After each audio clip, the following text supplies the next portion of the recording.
Hi hello നമസ്കാരം welcome back everybody. This is Sreenath Nandipulam. ഇന്നൊരു പുതിയ സെഗ്മെന്റ് തുടങ്ങുകയാണ്. അതായത് OTT-ലൊക്കെ വന്നിട്ടുള്ള അല്ലെങ്കിൽ പഴയതായിട്ടുള്ള ഏതെങ്കിലും സിനിമ ഞാൻ കണ്ടിട്ട് എൻ്റെ ഒരു അനാലിസിസ്, എനിക്ക് തോന്നിയ കാര്യങ്ങൾ, എനിക്ക് ഇൻട്രസ്റ്റിംഗ് ആയിട്ടുള്ള കാര്യങ്ങളൊക്കെ സംസാരിക്കുന്ന ഒരു സെഗ്മെന്റ്. അതിൻ്റെ പേര് ഞാൻ കണ്ട സിനിമ. അപ്പോൾ ഞാൻ കണ്ട സിനിമ എന്ന സെഗ്മെന്റിലെ ആദ്യത്തെ സിനിമയാണ് ഭ്രമയുഗം. 2024 ഇപ്പം മലയാള സിനിമയ്ക്ക് കിട്ടിക്കൊണ്ടിരിക്കുന്ന ബോക്സ് ഓഫീസ് റൺ തുടങ്ങി വെച്ച സിനിമയാണ് ഭ്രമയുഗം. ഏകദേശം 50 കോടിക്ക് മുകളിലൊക്കെ കളക്ട് ചെയ്തിട്ടുണ്ട്. മമ്മൂട്ടി പ്രധാന കഥാപാത്രത്തിൽ, അർജുൻ അശോകനുണ്ട്, അതുപോലെ സിദ്ധാർത്ഥ് ഭരതനുണ്ട്, രാഹുൽ സദാശിവനാണ് ഈ സിനിമയുടെ സംവിധായകൻ. ബ്ലാക്ക് ആൻഡ് വൈറ്റ് ചിത്രമാണ്. ഈ ചിത്രം ചെയ്തതിന് ശരിക്കും പറഞ്ഞാൽ രാഹുൽ സദാശിവന് ഒരു ഹാറ്റ്സ് ഓഫ് കൊടുക്കണം. ഒന്ന്, ഹൊറർ ജേണറിൽ ഇങ്ങനൊരു കിടിലൻ ഡ്രാമ പറയുക എന്നുള്ളത് അത്ര എളുപ്പമല്ല, അതും ബ്ലാക്ക് ആൻഡ് വൈറ്റിൽ. അത് പറയാൻ കാരണം എന്താ വെച്ച് കഴിഞ്ഞാൽ കളർ ഗ്രേഡിങ് അടക്കമുള്ള കാര്യങ്ങളിൽ സ്റ്റോറി ടെല്ലിങ് ആസ്പെക്ട്സ് ഉണ്ട്. അതായത് ഹാപ്പി മൂഡാണെങ്കിൽ വാം കളറിങ്, സാഡ് ആണെങ്കിൽ കൂൾ കളറിങ്, അങ്ങനെയൊക്കെ പല രീതിയിൽ ഉപയോഗിക്കാം കേട്ടോ. അങ്ങനെ ഉപയോഗിക്കുന്ന പല രീതികളും സിനിമയിൽ നിലനിൽക്കുമ്പോൾ അതൊക്കെ ഒഴിവാക്കി കളറേ വേണ്ട എന്ന് പറഞ്ഞ് ഒരു ഹൊറർ സിനിമ ചെയ്യാന്ന് പറഞ്ഞു കഴിഞ്ഞാൽ അതിന് ഇത്തിരി ചങ്കൂറ്റം വേണം. അത് ചങ്കൂറ്റം ചെയ്യാനും വേണം, അത് നല്ല രീതിയിൽ പുൾ ഓഫ് ചെയ്യുകയും ചെയ്തിട്ടുണ്ട് ആള്. അപ്പോൾ ആ ഒരു കാര്യത്തിൽ അങ്ങനെ സമ്മതിച്ചേ പറ്റുള്ളൂ. ഭ്രമയുഗത്തെ പറ്റിയുള്ള എൻ്റെ ഒപ്പീനിയനൊക്കെ ഓൾറെഡി ഞാൻ പറഞ്ഞിട്ടുള്ളതാണ്. അപ്പോൾ അതിലേക്ക് കൂടുതൽ കിടക്കുന്നില്ല, നേരെ വീഡിയോയിലേക്ക് കിടക്കാം. ആദ്യം കഥ. എന്താണ് ഭ്രമയുഗത്തിൻ്റെ കഥ? 16-ാം നൂറ്റാണ്ടിൽ തെക്കൻ മലബാറിലെ ഒരു കോലത്ത് നിന്ന് 2 അടിയാന്മാർ ഓടി രക്ഷപ്പെടുന്നു യുദ്ധം കാരണം. കോരൻ എന്നും തേവൻ എന്നാണ് അവരുടെ പേര്. ഇതിൽ തേവൻ ഒരു പാണനാണ്.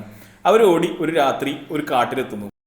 കാടും കടന്ന് ഒരു പുഴയും കടന്നാലാണ് അവർക്ക് രക്ഷയുള്ളൂ. പക്ഷേ രാത്രി ആയതുകൊണ്ട് അവർ കാട്ടിൽ തന്നെ നിൽക്കാൻ തീരുമാനിച്ചു. പക്ഷെ രാത്രി യക്ഷി വരികയും യക്ഷിയുടെ പിടിയിൽ കോരൻ അകപ്പെടുകയും ചെയ്യുന്നു. തേവൻ അവിടെ നിന്ന് ഓടി രക്ഷപ്പെടുകയും ചെയ്യുന്നു. നേരം വെളുത്തതിന് ശേഷം തേവൻ പുഴ കടക്കാൻ ശ്രമിക്കുകയും അതിൽ പരാജയപ്പെട്ട് തിരിച്ച് കാട്ടിലേക്ക് വരികയും ചെയ്യുന്നു. കാട്ടിൽ വെച്ച് ഒരു പടിപ്പുര കാണുകയും ആ പടിപ്പുര കടന്ന് ചെന്നപ്പോൾ അവിടെ ഒരു മന കാണുകയും ചെയ്യുന്നു. ആ മനയിലെ കാരണവർ തേവന്റെ പാട്ട് കേട്ട് തേവനെ അവിടെ താമസിക്കാൻ അനുവദിക്കുകയും ഭക്ഷണം കൊടുക്കാൻ തയ്യാറാവുകയും ചെയ്യുന്നു. അവിടെ ആ കാരണവരെ കൂടാതെ ഒരു അരിവെപ്പുകാരനും കൂടി ഉണ്ട്. ഈ കാരണവരുടെ പേരാണ് കൊടുമൺ പോറ്റി. പിന്നീട് പകിടകളിയിൽ കൊടുമൺ പോറ്റിയോട് തോറ്റ് ഈ പാണന് തൻ്റെ സമയം അവിടെ പണയം വെക്കേണ്ടി വരുന്നു. കാര്യങ്ങൾ അത്ര പന്തിയല്ല എന്ന് പാണന് പതുക്കെ തോന്നി തുടങ്ങി. പിന്നീട് വെപ്പുകാരനിൽ നിന്ന് മനസ്സിലായി ആ കാരണവർ ചില്ലറക്കാരനല്ല.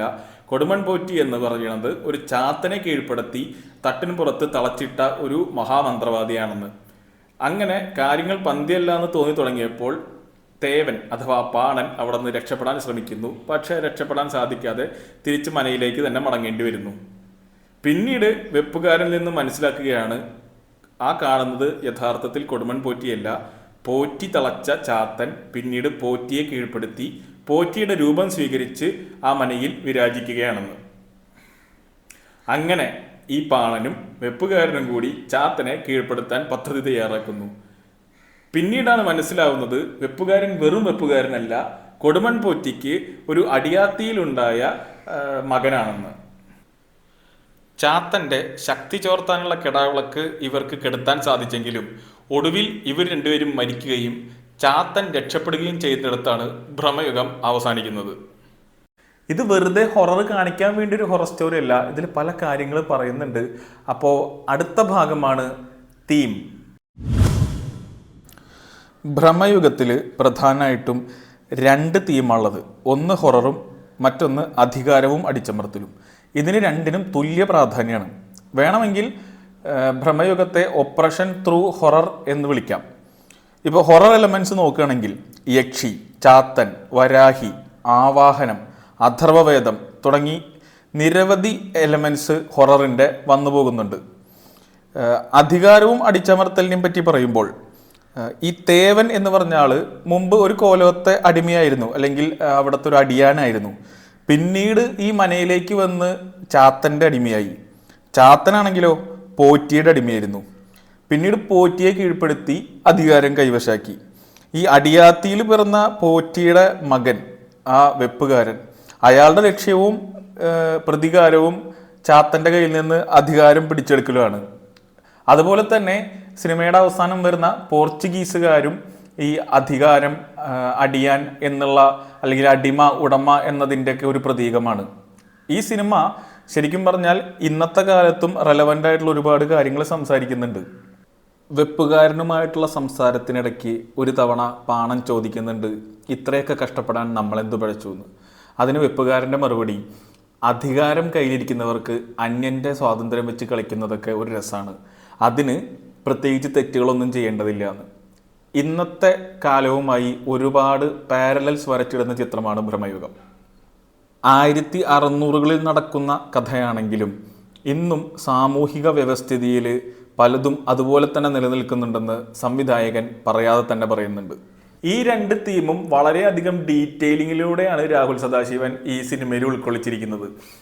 കുറേ കാര്യങ്ങൾ നമുക്ക് നോട്ട് ചെയ്താൽ കിട്ടും, ഇഷ്ടം പോലെ ഉണ്ട്. ഇപ്പോൾ എനിക്ക് കിട്ടിയ കാര്യങ്ങൾ ഞാനിപ്പോൾ പറയാം, എനിക്ക് കിട്ടാത്തതും ഒരുപാട് ഉണ്ടാവും, അത് നിങ്ങൾ കമൻറ്റ് ചെയ്യുക. മുഴുവൻ ഡീറ്റെയിലും എന്താണ് ഇങ്ങനെയാണെന്നൊന്നും നമുക്ക് സ്പൂൺ ഫീഡ് തന്നിട്ടില്ല. നമ്മൾക്ക് ചിന്തിക്കാനും നമ്മുടെ യുക്തിക്ക് അനുസരിച്ച് കഥയെ ഇൻ്റർപ്രറ്റ് ചെയ്യാനുള്ള സ്വാതന്ത്ര്യമൊക്കെ സംവിധായകൻ തന്നിട്ടുണ്ട്. വളരെ നല്ലൊരു സിനിമാറ്റിക് എക്സ്പീരിയൻസ് ആയിരുന്നു ഭ്രമയുഗം. അപ്പോൾ അടുത്തൊരു ഭാഗമാണ് ഡീറ്റെയിലിംഗ്. സിനിമയുടെ മൂഡ് തുടക്കത്തിൽ തന്നെ സംവിധായകൻ സെറ്റ് ചെയ്യുന്നുണ്ട്. അത് യക്ഷിയെ കാണിച്ചുകൊണ്ടാണ്. കോരനെ യക്ഷി പിടിക്കുന്നതോടുകൂടി ഹൊറർ ജേണർ സംവിധായകൻ അവിടെ എസ്റ്റാബ്ലിഷ് ചെയ്യുകയാണ്. അതിരപ്പള്ളി വെള്ളച്ചാട്ടത്തിനെ നമ്മൾ ഒരുപാട് സിനിമകളിൽ കണ്ടിട്ടുണ്ട്. കാണുമ്പോഴെല്ലാം നമ്മൾ അതിൻ്റെ ഭംഗിയാണ് ആസ്വദിച്ചിരിക്കുന്നത്. എന്നാൽ ഭ്രമയുഗത്തിൽ ഇത് ക്രോസ് ചെയ്യേണ്ട ഒരു പുഴയാണ്, എന്നാൽ അത് ക്രോസ് ചെയ്യാൻ പറ്റാത്തതാണ് എന്ന് പറയുമ്പോൾ അതിനൊരു ഭീകരത കൈവരുന്നുണ്ട്. ആ ഭീകരത സിനിമയിൽ ചിത്രീകരിച്ചിരിക്കുന്ന രീതി അടിപൊളിയാണ്. അതായത് അർജുൻ അശോകൻ അതിരപ്പള്ളി വെള്ളച്ചാട്ടത്തിൻ്റെ അടുത്ത് വന്ന് നിന്ന് പിന്നീട് ക്യാമറ സൂം ഔട്ട് ചെയ്ത് പാൻ ഔട്ട് ചെയ്ത് അതിൻ്റെ ഒരു വൈഡായിട്ടുള്ള പോർഷൻസ് ഇങ്ങനെ കാണിച്ച് വരുമ്പോൾ കൂടെ ക്രിസ്റ്റോ സേവിയറിൻ്റെ ആ മ്യൂസിക്കും കൂടി ആവുമ്പോൾ തിയേറ്ററിൽ അതൊരു കിഡിലൻ എക്സ്പീരിയൻസ് ആയിരുന്നു. നിങ്ങൾ ശ്രദ്ധിച്ചോ എന്നറിയില്ല, ഈ സിനിമയിൽ ആ പടിപ്പുരയ്ക്ക് അപ്പുറവും ഇപ്പുറവും സമയം സഞ്ചരിക്കുന്നത് രണ്ട് തരത്തിലാണ്. പടിപ്പുര കടന്നാൽ സമയം മുന്നോട്ട് നീങ്ങുന്നതായി തോന്നില്ല, ആ രീതിയിലാണ് സമയം ക്രമീകരിച്ചിരിക്കുന്നത്. എന്നാൽ പടിപ്പുരയ്ക്കുള്ളിൽ ഒരു ദിവസം കഴിഞ്ഞാൽ ഒരുപക്ഷെ പടിപ്പുരയ്ക്ക് പുറത്ത് ഒരുപാട് സമയം മുമ്പോട്ട് പോയതായിട്ടും വേണമെങ്കിൽ നമ്മൾക്ക് അസ്യൂം ചെയ്യാം. ഉദാഹരണത്തിന് പടിപ്പുരയുടെ ഉള്ളിലേക്ക് എത്തി ഈ വെപ്പുകാരനെ പാണൻ കാണുമ്പോൾ ഇത് ഏതാണ് മാസം എന്ന് വെപ്പുകാരൻ ചോദിക്കുന്നുണ്ട്. അതുപോലെ തന്നെ പടിപ്പുര കടന്നാൽ ഇത് തന്നെയാണ് കാടും പുഴയും എന്നെല്ലാം അയാൾ പറയുന്നുണ്ട്. രാത്രി വെളിക്കിറങ്ങാൻ വേണ്ടി ചൂട്ടുമായി പാണൻ പുറത്തേക്ക് പോകുമ്പോൾ അവിടെ കുറേ ശവക്കുഴികൾ കാണുന്നുണ്ട്.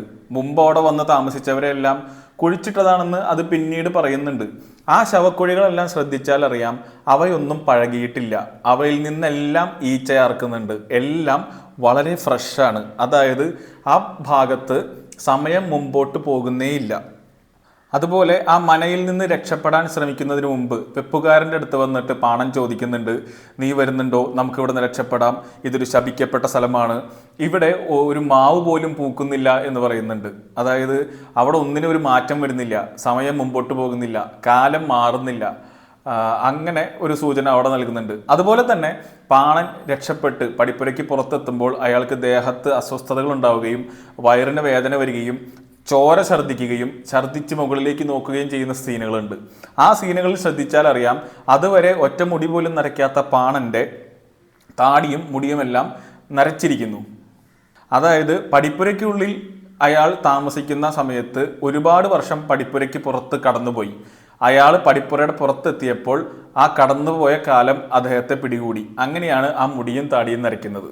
പാണൻ ഈ സിനിമയിൽ 3 സ്ഥലങ്ങളിലായി പാട്ടുകൾ പാടുന്നുണ്ട്. ആദ്യം ആ മനയിലേക്ക് കയറുന്നതിന് മുമ്പാണ്. അയാളൊരു പാട്ടുകാരനാണെന്ന് പോറ്റി അറിയുമ്പോൾ, അത് പോറ്റി റെക്കഗ്നൈസ് ചെയ്തൊരു പാട്ട് പാടാൻ പറയുമ്പോൾ ആ സന്തോഷത്തിൽ ഒരു തമ്പുരാനെ പുകഴ്ത്തുന്ന വരികളാണ് പാണൻ പാടുന്നത്. ആ സമയത്ത് പാണൻ സന്തുഷ്ടനുമാണ്. അതുപോലെ രണ്ടാമത് പാടുന്നത് ഭക്ഷണം കഴിക്കുന്നതിന് തൊട്ട് മുമ്പാണ്. അപ്പോഴും തമ്പുരാനെ പൊക്കി പറഞ്ഞിട്ടുള്ള പാണൻ്റെ സന്തോഷം സൂചിപ്പിക്കുന്ന ഒരു പാട്ടാണ്. ആ വരികൾ ശ്രദ്ധിച്ചാൽ അറിയാം. എന്നാൽ മൂന്നാമത് പാടുമ്പോൾ, അതായത് വെപ്പുകാരനും പാണനും തമ്മിൽ പ്ലാനാക്കി ഈ ചാത്തനെ കുപ്പിയിലാക്കണം എന്നുള്ള പ്ലാനിന് ശേഷമുള്ള പാട്ടാണ്. അവിടെ ചെന്ന് അവിടുത്തെ കഷ്ടതകളെല്ലാം അനുഭവിച്ചതിന് ശേഷമുള്ള പാട്ടായതുകൊണ്ട് ആ സമയത്ത് പാടുന്ന പാട്ടിൻ്റെ ലിറിക്സിൽ പാണൻ്റെ വ്യഥകളാണ് പാടുന്നത്. പാണൻ പാടുന്ന പാട്ടുകളിൽ സിനിമയുടെ മൂഡും പാണന്റെ മൂഡും കൃത്യമായി ഇഴചേർന്ന് പോകുന്ന രീതിയിലാണ് സംവിധായകൻ ഈ പാട്ടുകളെല്ലാം ഒരുക്കിയിരിക്കുന്നത്. അതിൻ്റെ വരികൾ ശ്രദ്ധിച്ചാൽ നമുക്കത് മനസ്സിലാവും. സിനിമയിൽ 2 ഷോട്ടുകൾ 8 കാലി ഇര പിടിക്കാൻ വലവിരിച്ചിരിക്കുന്നതായിട്ട് നിങ്ങൾക്ക് കാണാം. അത് ഒരു പ്രതീകമാണ്. അവിടെ ആ കോട്ടയിൽ തൻ്റെ ഒരു കേന്ദ്രമാക്കി വരുന്ന ഇരകളെ കാത്തിരിക്കുന്ന ചാത്തനെ കാണിക്കാൻ വേണ്ടിയാണ് അങ്ങനൊരു ഷോട്ട് സംവിധായകൻ സിനിമയിൽ ഉൾപ്പെടുത്തിയിരിക്കുന്നത്. ചാത്തനെ പറ്റി പറയുമ്പോൾ സിനിമയിൽ നമ്മൾക്ക് 2 രൂപത്തിൽ ചാത്തനെ കാണാം. ആ വെപ്പുകാരൻ കഥ പറയുമ്പോഴും അതുപോലെ തന്നെ തേവൻ സ്വപ്നം കാണുമ്പോഴും നമ്മളൊരു ചാത്തനെ കാണുന്നുണ്ട്. അത് തേവന്റെ ഭാവനയിലുള്ള ചാത്തനാണ്. എന്നാൽ സിനിമയുടെ അവസാനം പോറ്റിയുടെ ശരീരത്തിന്റെ ഉള്ളിൽ നിന്നൊരു ചാത്തൻ പുറത്തു വരുന്നുണ്ട്. അതാണ് യഥാർത്ഥ രൂപം. യഥാർത്ഥം എന്ന് പറയുമ്പോൾ ഇത് രണ്ടും സംവിധായകന്റെ ഭാവനയാണെന്നുള്ള കാര്യം മറക്കണ്ട. ഭ്രമയുഗത്തിൽ ഒരു യക്ഷിയുണ്ട്. ഇത്രയും ഭംഗിയുള്ള ഇത്രയും മാദകത്വമുള്ള ഒരു യക്ഷി നമ്മൾ അധികം കണ്ടിട്ടില്ല. ആദ്യം വന്നു പോയതിനു ശേഷം യക്ഷി രണ്ടാമത് വീണ്ടും സിനിമയിൽ വരുന്നുണ്ട്. ആ വരുന്നത് ഒരു പക്ഷേ റിയൽ ആകാം, അല്ലെങ്കിൽ ആ പാണൻ കാണുന്ന സ്വപ്നമാകാം. പോറ്റി അല്ലെങ്കിൽ ചാത്തൻ മനുഷ്യരുടെ ഭസ്മം ശരീരത്തിൽ പുരട്ടുമ്പോഴാണ് യക്ഷി വരുന്നത്. ആ സീക്വൻസ് ഈ പാണൻ ഒളിഞ്ഞു നിന്ന് കാണുന്നതായിട്ട് കാണുന്നുണ്ട്. പിന്നീട് യക്ഷി പാണനെ നോക്കുമ്പോൾ പാണൻ ഓടിപ്പോകുന്നതായിട്ടും കാണുന്നുണ്ട്. അതിനുശേഷം പാണൻ ഞെട്ടി ഉണരുന്നതായിട്ടാണ് കാണുന്നത്. അപ്പോൾ ഒരു പക്ഷേ ആ ഓടിപ്പോക്കിന് ശേഷം പാണൻ കിടന്നുറങ്ങിയിരിക്കാം, അല്ലെങ്കിൽ പാണൻ കിടന്നുറങ്ങുമ്പോൾ കാണുന്ന സ്വപ്നമായിരിക്കാം അത്. 2 തന്നെയായാലും അതിനുശേഷം പാണൻ വേഗം സ്ഥലം വിടാനുള്ള പരിപാടിയാണ് നോക്കുന്നത്. ഈ വെപ്പുകാരന് ഈ പാണനോട് ഒരു പുച്ഛമുണ്ട്. അത് ഇടയ്ക്ക് പുറത്തു വരുന്നത് കാണാം പല ചേഷ്ടകളിലും. ഒരിക്കൽ വെപ്പുകാരൻ അത് പറയുന്നുമുണ്ട്. നീ ആരാണ് എന്നോട് പറയാൻ? നീ വെറും ഏതൊരു കോലത്തെ അടിമയാണ്, ഇവിടെ വെളിച്ചം കണ്ടപ്പോൾ പാറി വന്ന ഈയാമ്പാറ്റിയാണെന്നൊക്കെ. അതായത് വെപ്പുകാരൻ്റെ ഉള്ളിൽ തന്നെ അറിയാം അയാൾ ഈ തറവാട്ടിലെ പോറ്റിയുടെ മകനാണ്, അയാൾ എന്തോ ഉയർന്ന ഒരാളാണ്, ഈ വന്ന പാണൻ തന്നെക്കാളും താഴെയാണ് എന്നുള്ളൊരു ഈഗോ തുടക്കത്തിൽ തന്നെയുണ്ട്. പക്ഷേ ഇയാൾ പോറ്റിയുടെ മകനാണെന്നുള്ളത് അവസാനമേ നമ്മൾ അറിയുന്നുള്ളൂ. മുകളിലുള്ളത് ചാത്തനാണെന്ന് നമ്മളോട് പറഞ്ഞിരിക്കുന്ന സമയത്ത് വെപ്പുകാരൻ മുകളിലേക്ക് കഞ്ഞിയുമായി പോകുന്നതായിട്ടാണ് നമ്മൾ കാണുക. പാണൻ ഒരു കൗതുകത്തിന് തട്ടിൻപുറത്ത് ചെന്ന് ചെല്ലുമ്പോൾ അവിടെ അദ്ദേഹം ചവിട്ടുന്നതും കഞ്ഞിപ്പാത്രത്തിലാണ്. താഴെ എന്നാൽ കോഴിയെ പിടിച്ച് കറി വെച്ച് പോറ്റിക്ക് കൊടുക്കുന്നുമുണ്ട്. ഇങ്ങനൊരു വിരോധാഭാസം അവിടെ നടക്കുന്നുണ്ട്. പിന്നീടാണ് നമ്മൾക്ക് മനസ്സിലാകുന്നത് മുകളിൽ ശരിക്കും ചങ്ങലയിൽ കിടക്കുന്നതാണ് പോറ്റി എന്നതും താഴെ അവിടെ വിരാജിക്കുന്നയാളാണ് ചാത്തൻ എന്നതും. അപ്പോൾ അവർ കഴിക്കുന്ന ഭക്ഷണവും യോജിച്ചു പോകുന്നുണ്ട്. പക്ഷെ അതിനു മുമ്പ് ഇങ്ങനൊരു കൺഫ്യൂഷൻ ഒരു പക്ഷേ പലർക്കും തോന്നിയേക്കാം. ചാത്തന് ശക്തികൾ നൽകുന്ന കെടാവിളക്ക് കെടുത്തിയതിനു ശേഷം വെപ്പുകാരൻ പാണനോട് പറയുന്നുണ്ട്, ചാത്തൻ ഇനി പല വഴികളും നോക്കും നമ്മളെ തെറ്റിക്കാൻ, അവൻ പലതും പറയും, അതൊന്നും വിശ്വസിക്കരുത് എന്ന്. പിന്നീട് പലതും തെറ്റിക്കാൻ വേണ്ടി ചാത്തൻ പറയുന്നുമുണ്ട്. അതിനിടയിൽ ഇവരുടെ മനസ്സിൽ ഇവർക്കൊരു കൺഫ്യൂഷൻ ഉണ്ടാക്കാൻ വേണ്ടി ഒരു കറങ്ങുന്ന ഇടനാഴിയിൽ കൂടെ വെപ്പുകാരനെയും ഇങ്ങനെ ചെറുതായി വരുന്ന ഒരു മുറിയുടെ ഉള്ളിലേക്ക്, ഒരു കുടിസിൻ്റെ ഉള്ളിലേക്ക് പാണനെയും ചാത്തൻ കൊണ്ടെത്തിക്കുന്നുണ്ട്. എന്നാൽ ചാത്തൻ ഇങ്ങനെ കളിക്കും എന്നുള്ള കാര്യം മനസ്സിലുള്ളത് കൊണ്ടും ശക്തി ചാത്തന് ക്ഷയിച്ചിരിക്കുന്നത് കൊണ്ടും ഇവരതിൽ നിന്ന് രക്ഷപ്പെടുന്നുണ്ട്. സിനിമയിൽ പലപ്പോഴും ചാത്തന് പാണന്റെ മനസ്സിനെ ഗ്രഹിക്കാൻ പറ്റുന്നുണ്ട്, എന്നാൽ വെപ്പുകാരൻ്റെ മനസ്സിനെ പിടികിട്ടുന്നുമില്ല. പാണനൊരു സാധാരണക്കാരനും വെപ്പുകാരൻ എന്തൊക്കെയോ സിദ്ധികളുള്ള ആളാണെന്നും നമ്മൾക്ക് അപ്പോൾ ഈ സിനിമയിൽ നിന്ന് ഊഹിക്കാം. പിന്നീട് ശരിക്കും വെപ്പുകാരൻ ആരാണെന്ന് സിനിമയിൽ പറയുന്നുണ്ടല്ലോ. ഈ ഒരു സീൻ ഏറ്റവും ആദ്യം കണ്ടപ്പോൾ ഞാൻ വിചാരിച്ചത് ഇത് സിനിമയുടെ നിർമ്മാതാക്കളിൽ നിന്ന് വന്ന വലിയൊരു കണ്ടിന്യൂറ്റി എററാണെന്നാണ്. അതെന്താണെന്നല്ലേ, കാരണം ഇതിന് തൊട്ടു മുമ്പത്തെ സീനിൽ ആ വെപ്പുകാരനും പാണനും തമ്മിൽ വലിയൊരു സംഘടന നടക്കുകയും ഒരു സമയത്ത് ഒരു കത്തിയെടുത്ത് വെപ്പുകാരൻ പാണന്റെ പുറത്ത് ശക്തമായി കുത്തി ഇറക്കുന്നത് വരെ കാണാം. എന്നാൽ ഈ സീനിൽ നോക്കുമ്പോൾ പാണന്റെ പുറം ക്ലീനാണ്. ഇത്രയും നല്ലൊരു സിനിമ എടുത്ത് വെച്ചിട്ട് എന്തുകൊണ്ട് ഇവർ ഈ കണ്ടിന്യൂറ്റി ഒന്നും ശ്രദ്ധിക്കുന്നില്ല എന്നാണ് ആ സമയത്ത് തോന്നിയത്. എന്നാൽ പിന്നീട് ആ ഇറങ്ങിപ്പോകുന്നത് പാണനല്ല ചാത്തനാണ് എന്ന് മനസ്സിലായപ്പോഴാണ് അതൊരു കണ്ടിന്യൂറ്റി എറർ അല്ല എന്ന് മനസ്സിലായത്. അപ്പോൾ ഇതായിരുന്നു ഞാൻ കണ്ട ഭ്രമയുഗം. എല്ലാ ഡീറ്റെയിലിങ്ങും ഞാൻ ഉൾപ്പെടുത്തിയിട്ടൊന്നുമില്ല. എനിക്ക് ഭയങ്കര ഇൻട്രസ്റ്റിംഗ് ആയിട്ട് തോന്നിയ കാര്യങ്ങളൊക്കെ പറഞ്ഞേ ഉള്ളൂ. നിങ്ങൾക്ക് ഇൻട്രസ്റ്റിംഗ് ആയിട്ടുള്ള തോന്നിയ കാര്യങ്ങൾ താഴെ കമൻറ്റ് ചെയ്യാം. ഇതൊരു സിനിമാ സ്നേഹത്തിൻ്റെ പുറത്ത് ചെയ്യുന്നതാണ്. അപ്പോൾ ഞാൻ കാണുന്ന എൻ്റെ കാഴ്ചപ്പാടിൽ ഞാൻ കണ്ട സിനിമ ആയിരിക്കില്ല നിങ്ങൾ കാണുക. അപ്പോൾ അതിൻ്റെതായ വ്യത്യാസങ്ങൾ എന്തായാലും നമ്മൾ തമ്മിലുണ്ടാവും. അപ്പോൾ അങ്ങനെയുള്ള കാര്യങ്ങൾ താഴെ കമൻറ്റ് ചെയ്യുക. ഒരു ചർച്ചയാവാം.